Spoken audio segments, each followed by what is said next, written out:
সব জায়গায় কর আদায়কারী পাঠিয়ে দেওয়া হয়েছে জাহাপানা। আপনার কথা মতো তাদের বলে দেওয়া হয়েছে যে আদায় হওয়া করের 10% তাদের বেতন হিসেবে দেওয়া হবে। সুতরাং কর আদায়ে কোনো ঢিলেমি হবে না। বহুত আচ্ছা, বহুত আচ্ছা।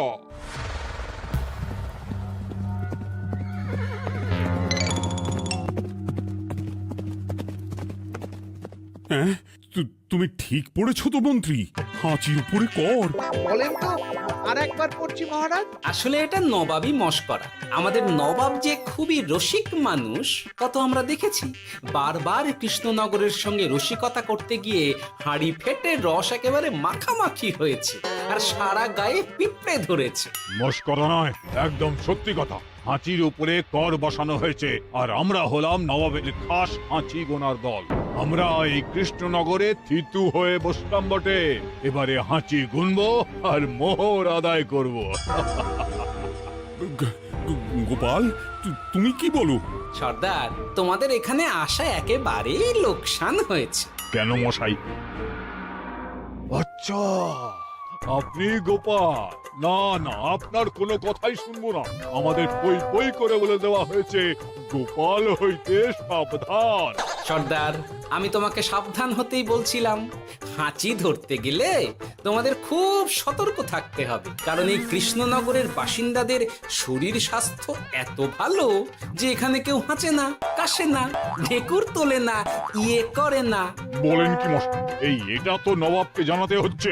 যাও যাও, এক্ষুনি মুর্শিদাবাদে ফিরে গিয়ে নবাবকে জানাও। ওরে, কেউ এদের যাওয়ার ব্যবস্থা করে দে। ওই তো হেঁচেছে। হাঁচি এক, পুরো এক মোহর। হাঁচি দুই, দুই মোহর। আরে এটা তো হাঁচির বাচ্চা, এটা তো ধরলে চলবে না। কেন? হাঁচি হলেই তো হলো। কি করব সর্দার, লিখবো? দেখ, একবার গুনে যখন ফেলেছি পুরো ছাড়তে পারবো না। আধমোহর লেখ।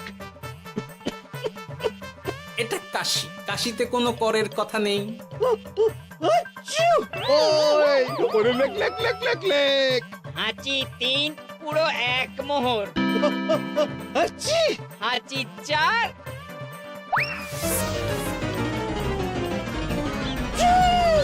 হাঁচি 5, লেখো। হাঁচি ছয়,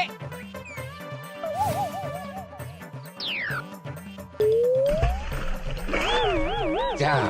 যা কি রে, শুনেছিলাম কৃষ্ণনগরের মন্ত্রীটা মাথা মোটা, প্রমাণ হয়ে গেল। জল থেকে উঠবে যখন ঠান্ডা লেগে হাঁচি তো আরো বাড়বে। জলে বুড়বুড়ি উঠছে, বেটা জলের তলায় তলায় হাঁটছে। হাঁচি 7, এখনো তো ফিরলো না।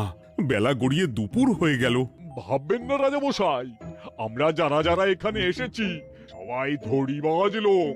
মন্ত্রীর হাঁচি নিংড়ে নিয়ে ফিরবে। ছি ছি ছি ছি ছি ছি ছি ছি ছি। কি হলো গোপাল? আমরা কৃষ্ণনগরের প্রবাদ প্রতিম আতিথেয়তার অসম্মান করেছি মহারাজ। কেন? কিভাবে? কখন? এখন মহারাজ, এখন। এনারা সেই সুদূর মুর্শিদাবাদ থেকে এসেছেন, আর আমরা এতক্ষণ শুধু অন্য কথাই বলে চলেছি। এনাদের আপ্যায়নের ব্যবস্থা করিনি। তাই তো। মহারাজ, আপনি ব্যস্ত হবেন না। এই, কে আছো? শোনো, এদের রাজ অতিথিশালাতে থাকার বিশেষ ব্যবস্থা করো। এদের খাবার যাবে মহারাজের পাকশাল থেকে। এদের সব সুবিধে অসুবিধে দেখার জন্য দাস দাসী নিযুক্ত থাকবে। চলো হে চলো। আরে দাঁড়াও সর্দার, হ্যাঁ বলুন। তোমাদের তো আবার গোপালের কথা শোনা বারণ। আমার ব্যবস্থায় বোধহয় তোমরা থাকবে না। বাদ দিন তো, আসলে ভয় ছিল আপনার বুদ্ধিকে, আর ভয় নেই। কেমন আগু পিছু বিচার না করেই বলে ফেললেন এখানে কেউ হাঁচে না। বুঝে গেছি, আসলে গোপাল হলো গল্প। চলো হে চলো, ও বড্ড খিদে পেয়েছে। প্রহরী, এই সর্দারের দলের বাকি লোকগুলো এলে এদেরকেও অতিথিশালায় নিয়ে যেও। হ্যাঁ, আচ্ছা। এ কি গোপাল, এই রক্তচোষাগুলোর জন্য তুমি রাজনিবাস আর রাজভোগের ব্যবস্থা করে দিলে? গোপাল কার পক্ষে মহারাজ? এতক্ষণ গোপালের সব কাজ তো কৃষ্ণনগরের বিপক্ষে গেল। বটেই তো, আমি মনে মনে গণনা করে দেখলাম গোপালের শুল যোগ শুরু হয়েছে। আগামী 1 যুগ ধরে গোপাল যেখানে থাকবে সেখানে রাহুর প্রকোপে দুঃখ দারিদ্র মহামারী একসঙ্গে এসে ধরা পড়বে। মহারাজ, গোপাল কখনো কৃষ্ণনগরের খারাপ ভাবেনি। সে যখন ওই রক্তচোষাদের রাজভোগে রাখার ব্যবস্থা করেছে তখন বুঝতে হবে এর মধ্যে একটা ঘোরতর পেঁচ আছে। গোপালই তাহলে বলুক কি পেঁচ। মহারাজ, মানুষ বিলাসের সুযোগ পেলে কাজ ভুলে বিলাসেই ডুবে থাকে। কত সম্রাট মহাসম্রাট বিলাসিতায় ডুবে কত সাম্রাজ্য মহাসাম্রাজ্য ভেঙে টুকরো করেছে। এরা তো নবাবের পাঠানো কিছু মূর্খ বালক মাত্র মহারাজ। এদের রাজভোগে ডুবিয়ে দিলে হাঁচির কথা কি এদের মনে থাকবে?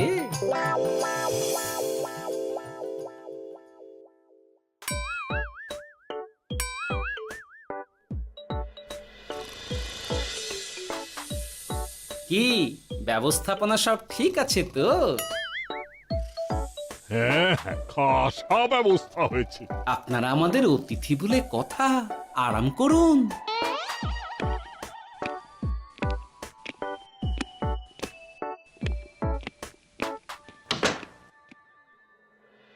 বিজ্ঞানী, তোমার এই দুমুখ আয়না আবিষ্কার তোমার জীবনের সেরা কাজ। একদিক দিয়ে আয়না, অন্য দিক দিয়ে কাঁচ। কেউ জানতেই পারবে না যে তার উপর নজর রাখা হচ্ছে।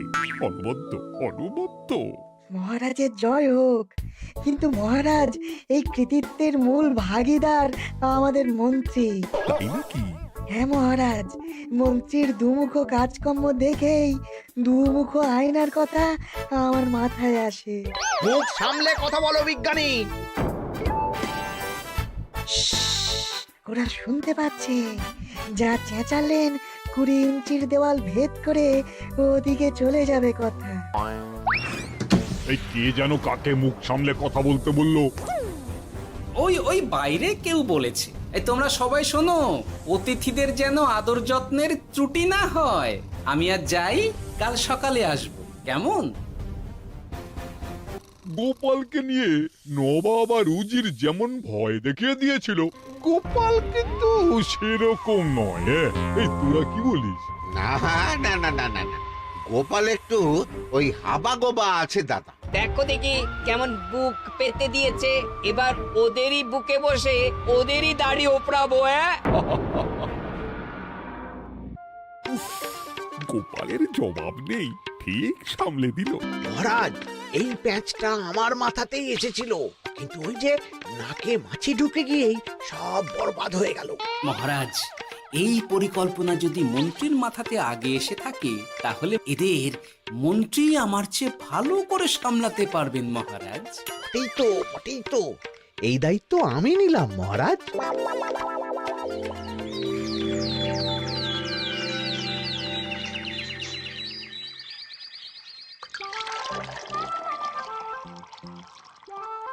আহা, সকালে ঘুম থেকে উঠে এই রকম বেলের পানা যেন স্বর্গের অমৃত।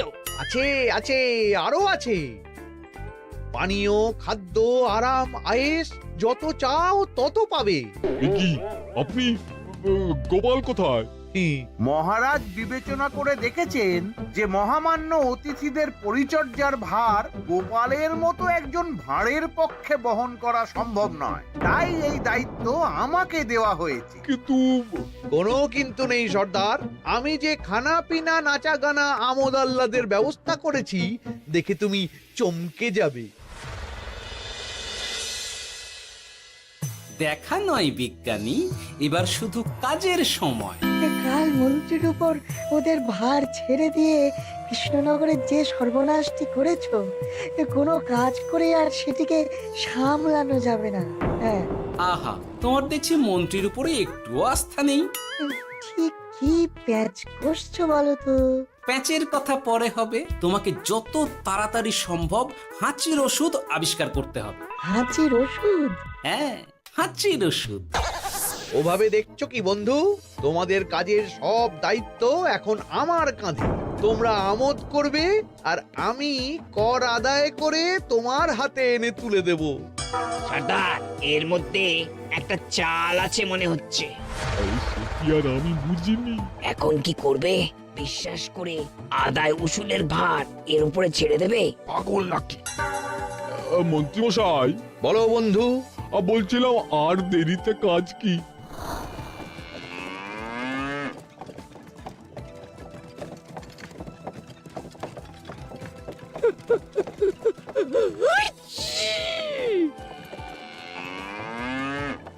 মন্ত্রী, লেখো হাঁচি এক। ওহে, তোমার নাম কি? মন্তেশ্বর হুজুরি আগে। লিখুন মন্ত্রীমশাই, নাম লিখুন। ওহে মন্তেশ্বর, হাঁচি কর, এক মোহর ছাড়ো দেখিনি। হাঁচি দুই। আরে যাও, দৌড়ে গিয়ে দু মোহর আদায় করে আনো।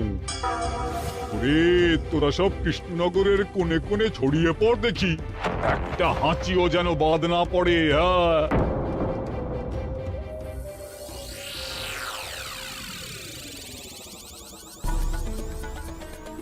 এটা হুজুরে আলা বর্ধমান, খাম্বাস এবং কৃষ্ণনগর থেকে।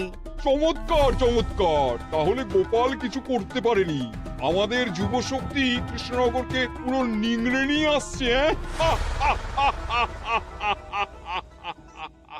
মহারাজ কৃষ্ণচন্দ্রের একটা আবেদন আছে জানাব। এই হাঁচি করের 30% যদি ওই রাজ্যকে দেওয়া যায় তাহলে আদায় উসুল আরো ভালো হবে। ওরা বলেছে যে আপনি যদি 30% দেন তাহলে কর আদায় একেবারে জান লড়িয়ে দেবে।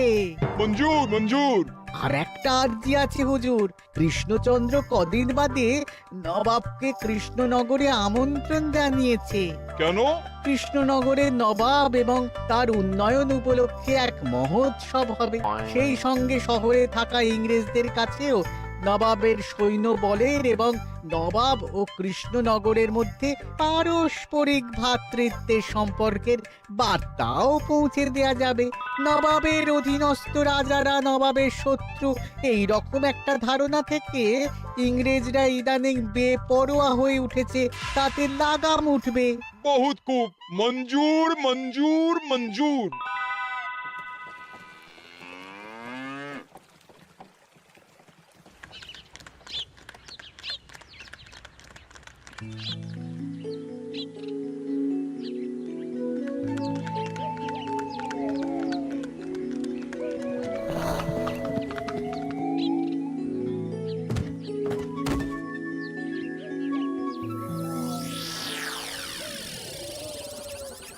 কি ব্যাপার গোপাল?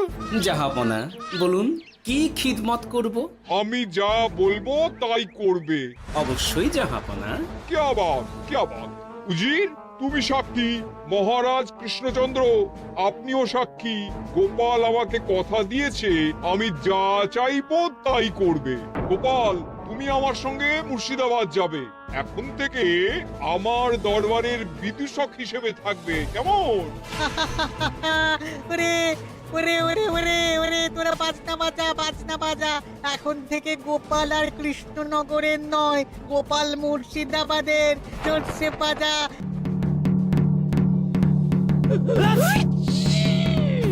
কি হলো?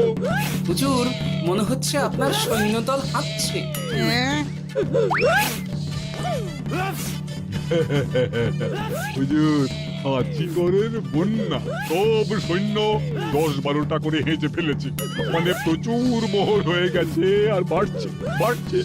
আমার হাঁচি গোনার দল একটা হাঁচিও বাদ দেবে না। মোহর রাখার জন্য নতুন পোশাকখানা বানাতে হবে হুজুর। সর্দার, আমাদের হাঁচিগুলো কি খুলবো? হ্যাঁ, নিশ্চয়ই। একটা হাঁচিও যেন বাদ না পড়ে। চলুন হুজুর, আমরা এখানে দাঁড়িয়ে থেকে আর কি করব? ওরা হাঁচুক আর হাঁচি গুনুক। চলুন নবাব বাহাদুর, আপনার জন্য কৃষ্ণনগরের রাজাতিথ্য অপেক্ষা করছে। হুজুর, আমার মনে হয় আমাদের কৃষ্ণনগরে এখন আর দেরি করা উচিত হবে না। আমরা সোজা শহরের দিকে রওনা হয়ে যাই। শহরের ইংরেজদের শিক্ষা দিয়ে ফেরার পথে আমরা কৃষ্ণনগরে আতিথ্য গ্রহণ করব। সে কি মহারাজ, নবাবের মতো কর্তব্যপরায়ণ ইনসানকে তার কর্তব্য পালনে বাধা দেবেন না। আমরা ওনার শহর থেকে ফেরার অপেক্ষায় থাকবো। ঠিক ঠিক, আমার এক্ষুনি শহরে যাওয়ার দরকার। ইংরেজরা সব নিয়ম কানুন ভেঙে চুরে যা ইচ্ছে তাই করতে আরম্ভ করেছে। উচিত সৈন্যদের ডাক দাও, চলো রওনা হই। কিন্তু জাহাপনা, আপনার সৈন্যদের থেকে পাওনা মোহরগুলো এতক্ষণে যা হেঁচেছে, লাখখানেক মোহর তো হয়েই গেছে। ওটা আমরা নিজেদের মধ্যে বুঝে নেব। কিন্তু ওই করের 30% যে কৃষ্ণনগরের পাওনা। পেয়ে যাবে। শহর থেকে ফিরি। আরেকটা কথা, হাঁচি কর ব্যবস্থা এখন থেকে উঠে গেল।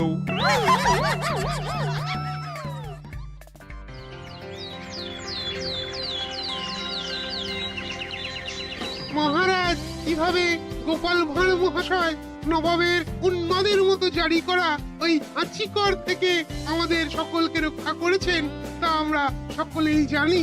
খাম্বাজের তরফ থেকে তাই গোপালকে সামান্য